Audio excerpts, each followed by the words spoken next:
invited to the wedding? Apparently not. In fact, it had already happened by the time they got the letter. I get to wear a beaded hat and a glitzy headscarf, the whole shebang, Kiki wrote. I still can't believe it. Neither could any of her relatives. But they sent presents, once they had an address. A microwave oven, a Mr. Coffee, an electric blanket for the cold mountains. They were a practical and liberal family. They wanted to be helpful. They didn't hear from Kiki for a while, and her father worried that the gifts had been stolen in the mail.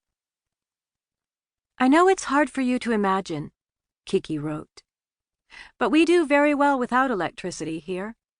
Every morning, I make a wood fire in the stove. Very good-smelling smoke. I make a little fire at the bottom of the water heater, too. Kiki built fires? No one could imagine her as the pioneer wife. Her brother, Alan, who later became my father, asked what kind of music she listened to there and if she had a radio. She sent him cassette tapes of favorite Turkish singers. First a crappy male crooner, and then a coolly plaintive woman singer, who was really very good. Alan was always hoping to visit. But first he was in college and working as a house painter in the summers, and then he had a real job in advertising that he couldn't leave. Kiki said not a word about making any visits home. Her father offered to pay for 2 tickets to New York so they could all meet her husband, but Kiki wrote, "Oh, Dad, spend your money on better things." No one nagged her. She'd been a touchy teenager, given to sullen outbursts, and everyone was afraid of that Kiki appearing again. She stayed for 8 years. Her letters said, "My husband thinks I sew as well as his sisters," and "I'm rereading my copy of Ovid in Latin. It's not bad," and "Winter is so long this year. I hate it. Osman has already taught me all he knows about the stars." No one could make sense of who she was now or put the parts together. There were no children and no pregnancies that anyone heard about, and the family avoided asking. Her brother was finally about to get himself over for a visit when Kiki wrote to say, "Guess what? I'm coming back at last. For good. Cannot wait to see you all." "Cannot wait my ass," her brother said.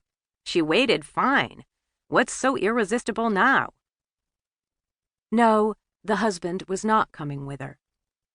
"My life here has reached its natural conclusion," Kiki wrote. "Osman will be my dear friend forever, but we've come to the end of our road." So who ran around on who?